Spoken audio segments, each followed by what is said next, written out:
In 2002, psychologist Daniel Goleman published a finding that shook the research community. 90% of the difference between exceptional leaders and ordinary people doesn't lie in IQ, doesn't lie in credentials, but in something called social intelligence, the ability to read and control the unconscious motivations of others. This number isn't meant for you to be surprised and then forget. It's a warning. Last week, I sat observing a meeting. There was one person who from start to finish only said exactly 3 sentences. The first was an open-ended question, the second was a subtle compliment, the third was a summary of everyone's opinions, but woven into it was exactly what he wanted. In the end, the entire room moved in the direction this person had predetermined.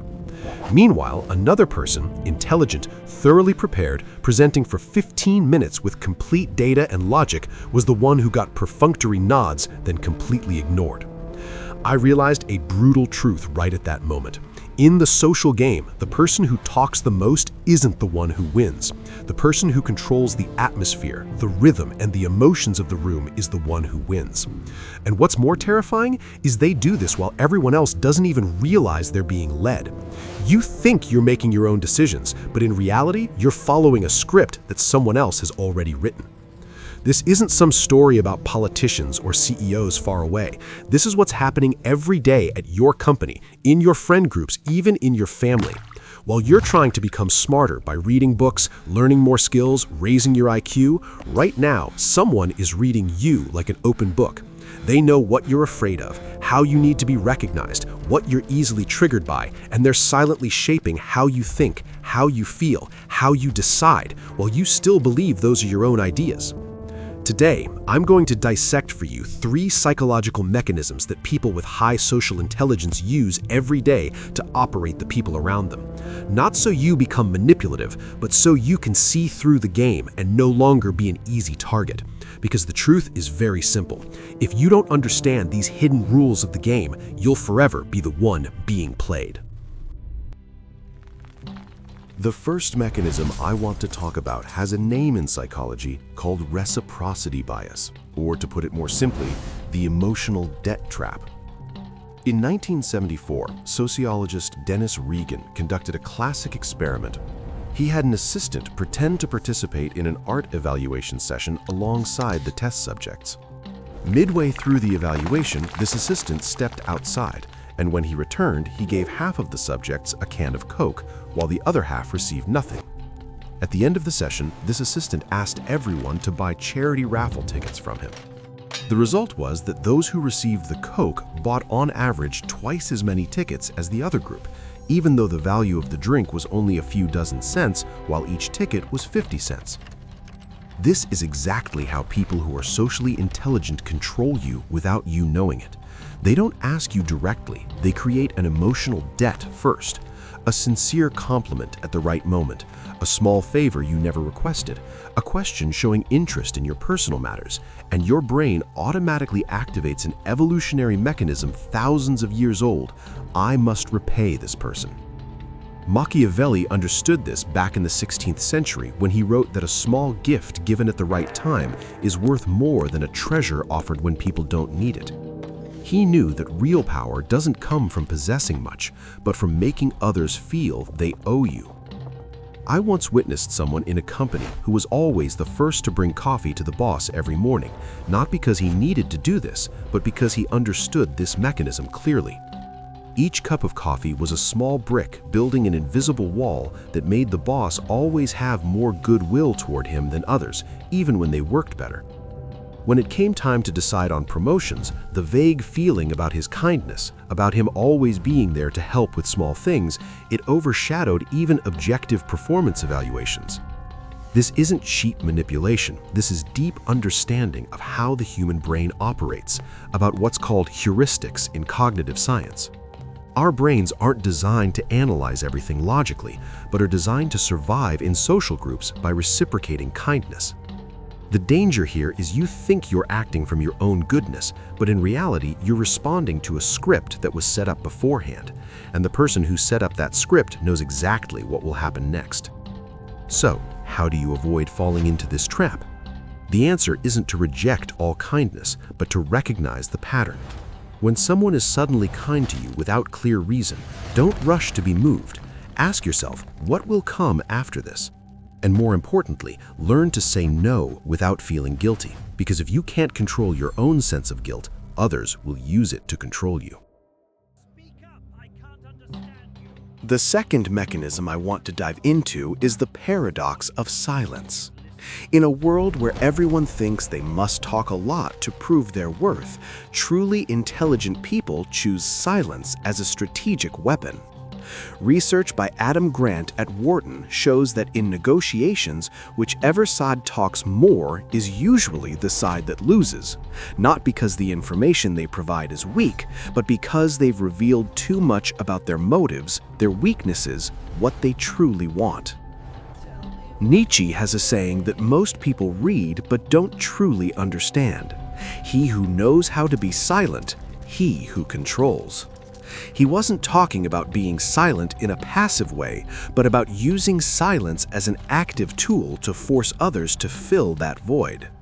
When you're silent in a tense conversation, the brain of the person across from you will automatically feel uncomfortable with that void, and they will continue talking to fill it. And when they talk, they will reveal things they never intended to say. I once sat observing a salary negotiation interview.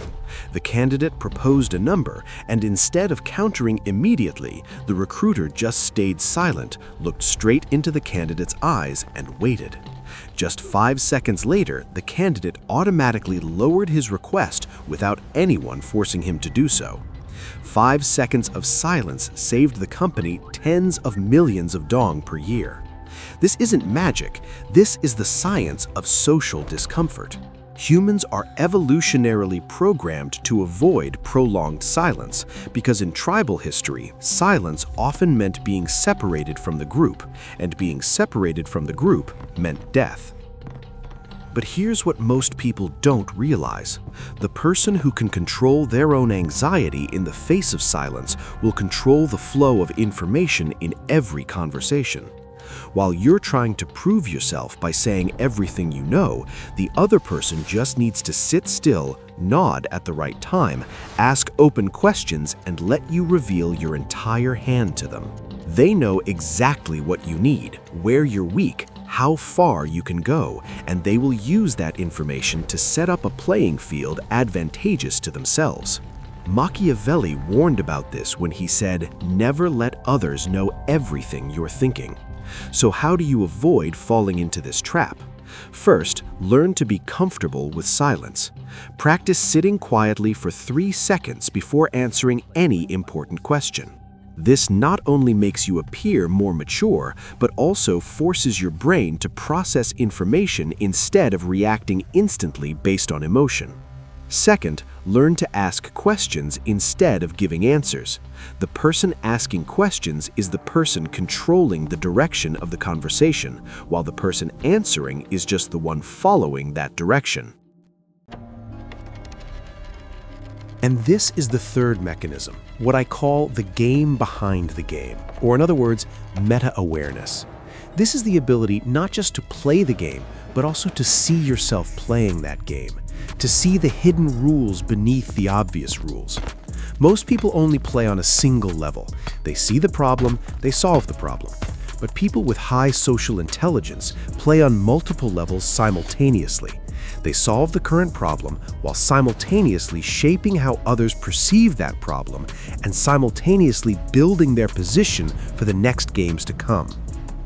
Robert Greene, in the 48 Laws of Power, mentions this concept through the story of Talleyrand, the great French diplomat. Talleyrand once served under King Louis XVI, then overthrew the king in the French Revolution, then served Napoleon, then betrayed Napoleon to serve the Bourbon dynasty. And after all those upheavals, he still died in glory and wealth. How could one person survive through all those political turbulences? Because Talleyrand never played the game in front of him, he always played the game after that as well. He was never loyal to any faction, he was only loyal to maintaining his own irreplaceable position. And to do that, he had to always see the bigger picture that others couldn't. In daily life, what does this mean? It means when you participate in a debate at work, the question isn't just who's right and who's wrong, but after this debate ends, how will people remember you? Will they want to work with you or avoid you? Are you creating allies or creating enemies? And if you win this debate but lose the trust of important people, then are you really winning or losing? The metagame player understands that there are losses more valuable than wins. There are times you must let others win so they owe you. There are times you must pretend to be weak so people underestimate you and reveal their openings. I once saw someone in a project deliberately propose an incomplete idea in a meeting so others could contribute and refine it. In the end, when that idea succeeded, everyone felt it was their collective success, and therefore they supported that person more enthusiastically than anyone else. That person sacrificed the small ego to achieve a bigger goal, building a solid alliance. This is playing at the meta level. This is seeing the game behind the game.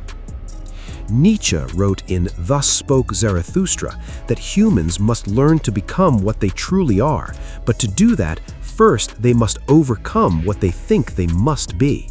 Applied to social intelligence, this means you must stop playing according to the script society sets for you, like always being nice, always being straightforward, always being transparent, and start asking yourself, in this situation, what truly serves my long-term interests? So how do you start playing at the meta level? First, stop reacting immediately to every situation. Instead, ask the question, what's the motive behind this request? When your boss assigns you an urgent task, don't just ask what and when, ask why now, why me, and who benefits if I do this work. Not to refuse, but to understand where you are in the bigger chessboard. Second, always have at least 2 layers of plans. Plan A is what you say out loud. Plan B is what you actually want. When you negotiate, never put out your real number right from the start. Leave room to maneuver. Let the other person feel they've won something. And third, learn to see patterns in other people's behavior. Everyone has patterns. They react in predictable ways when encountering stress, when being praised, when being criticized. Observe and remember those patterns, because that's the map that helps you navigate interactions with them. When you know that this person always becomes defensive when asked direct questions, but opens up when you admit fault first, you have the key to open that door whenever needed. In the end, whether you know these hidden rules of the game or not, they're still affecting you every day. The only difference is whether you're conscious of it or not. But knowledge without action is just intellectual entertainment. Starting tomorrow, try practicing one very simple thing. In every important conversation, talk 30% less than usual and use that time to observe. Observe body language. Observe the words people choose. Observe what makes them comfortable and what makes them tense. This alone will completely change how you perceive social interactions. And remember, in the social game, no one is neutral. You're either a player or a pawn. See you in the next video.